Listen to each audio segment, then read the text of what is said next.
Hello and welcome to another video about MS. I'm going to embark upon a series of videos that will be dealing with fatigue and MS because fatigue is one of the main challenges that people with MS suffer with, and I think it's really important to be able to deal with fatigue in a tangible way. And I've been lucky enough that my local MS team are really supportive, and they run different sort of courses and things for people with MS, and they've recently run a 6-week course, so once every week for the last 6 weeks on fatigue management in the context of being an MS sufferer. And that's been really fantastic, and it's been good to pick up on a few hints and tips here and there. So I'll run a series of short videos, and this one will concern posture. So I'll only deal with one little thing in each video. So posture is what this video will be about in terms of fatigue management. Now, if you're someone like me, I've had bad posture for ever and a day, for my whole life. I sit pretty lazily, and I stand, off center and slouch and have sloped shoulders very often. And so I know that my posture has been bad for many years. In fact, one of the things that I thought was wrong with me originally, in terms of my symptoms for MS, was the fact that I couldn't feel the ends of my fingers. That's been going on for 3 years now, so for a couple of years before my diagnosis. And I originally thought it was due to a trapped nerve in my back that was itself due to bad posture.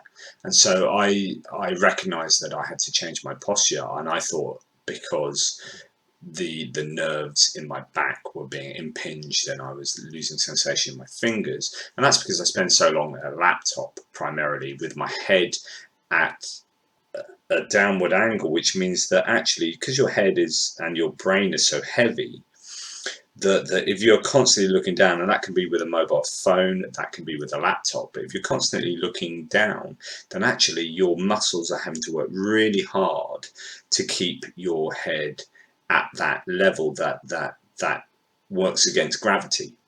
So if your head is upright, then actually your body's doing a lot less work. Now, I looked into having my laptop at a correct height, about sitting properly when working on a laptop, and having my keyboard at the right level, and all these sorts of things that as it turned out, weren't so important for me, because the reason I couldn't feel my fingers was because I had MS.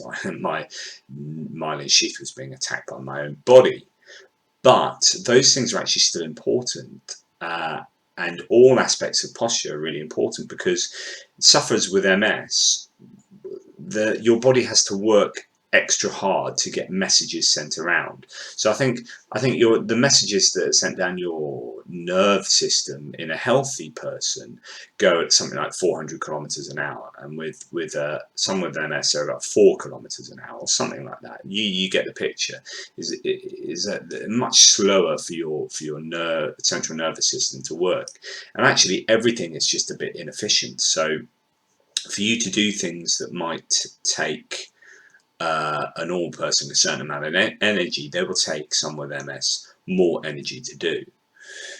And that applies to everything, I understand it, and posture is a part of that. So just to stand or to sit will take a certain amount of energy, and for someone with MS that will take even more energy. So if you're sitting or standing inefficiently, if you're making your body work that little bit harder just to be sat or to just be standing, then with MS that inefficiency will be exacerbated. It will be made even worse, because your body will have to work even harder to do something like sitting or standing. So the idea is that you need to think about saving energy, or saving your body doing extra work in those little things. So there's more of a pool of resources that your body can draw on in order to do the things that you really want to do. So you end up getting slightly more tired just by doing stuff like sitting and standing, and that means your energy pool that you're trying to draw from is even smaller when you want to do something that requires a proper amount of energy or something more significant. So the idea is that you need to think about the posture of your body. Are you sitting with your back, and your whole body correctly positioned? Now, I'm not going to give you lessons on your posture here. I mean, go and research them on YouTube or on the internet. But sitting correctly is really important. Standing correctly with a good center of balance is really important. Thinking about whether you cross your legs too often, and all these little things are going to be important, so that you are doing things as efficiently as possible, working with your body the way that your body has evolved to sit or stand. Actually, generally there are certain things that we do that our bodies aren't evolved to cope with. And in fact, standing arguably, was a late evolved trait, but we can still work with our body to do things as efficiently as possible. And so it's really important to be mindful of the little things, so that you're giving your body a chance of succeeding much better in the bigger things. So posture, posture, posture. All the time, think about what is most efficient for me. And one of the things is actually changing posture, changing the, if you do the same thing for a very long period, then your body just doesn't like it. Whether it be, even if you're sitting with good posture for a long period of time, eventually your body's going to go, this sucks. So it's about taking breaks, moving, and giving your body a chance to kind of refresh itself in position. So whatever your position is, don't hold that for overly long. Have a little stand up, have a little move, just to get the blood flowing and your muscles moving, and your body not sinking into bad habits of whatever position you might be in.